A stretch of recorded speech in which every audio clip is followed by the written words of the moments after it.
Pour rentrer dans l'abondance, pourquoi il est important de travailler sur sa blessure de rejet.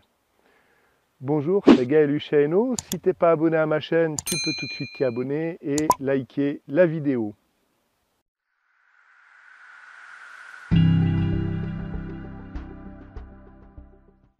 Donc cette vidéo, elle s'adresse aux entrepreneurs, à ceux qui sont en profession libérale, aux artisans, aux commerçants et aux chercheurs spirituels.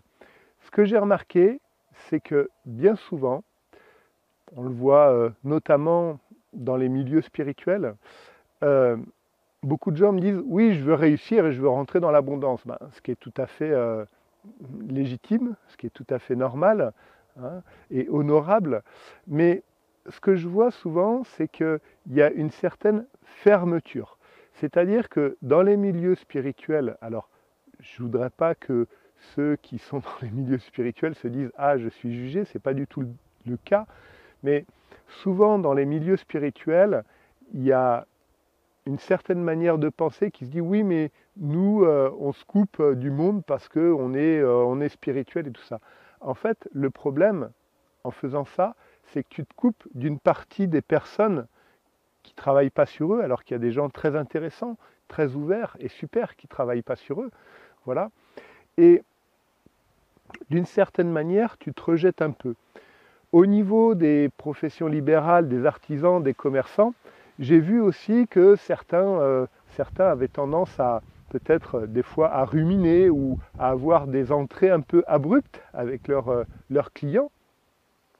Donc c'est sûr que ça paraît logique tout ce que je dis là, mais c'est sûr que si tu as une entrée un peu abrupte avec tes clients, les clients ils vont avoir plus de mal à revenir.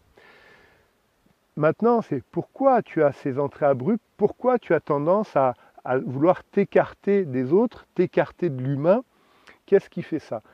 C'est les blessures de rejet qui sont dues aux vies passées. Alors, si tu connais les 5 blessures principales, l'abandon et le rejet sont les 2 premières principales, donc c'est important de travailler l'abandon, mais c'est aussi très important de travailler le rejet.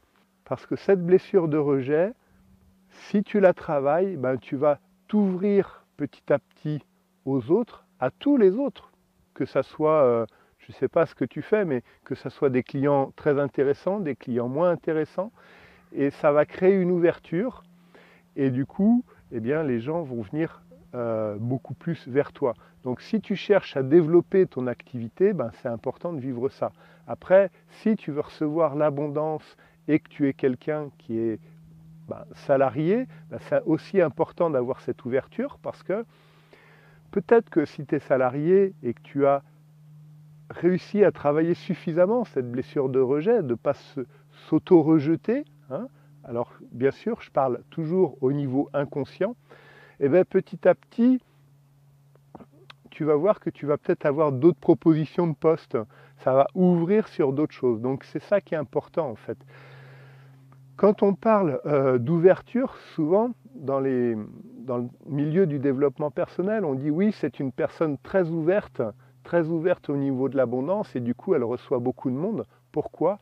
Parce que cette ouverture-là permet une accessibilité, et cette accessibilité fait que il y a plus de personnes qui viennent autour de toi. Cette accessibilité, cette disponibilité, on le voit beaucoup chez les maîtres, hein, chez les grands maîtres spirituels, voilà, où il y a toujours plein de monde autour d'eux. Donc, ça me paraît important, si tu veux rentrer dans l'abondance, de travailler ta disponibilité, ton accessibilité par la blessure de rejet.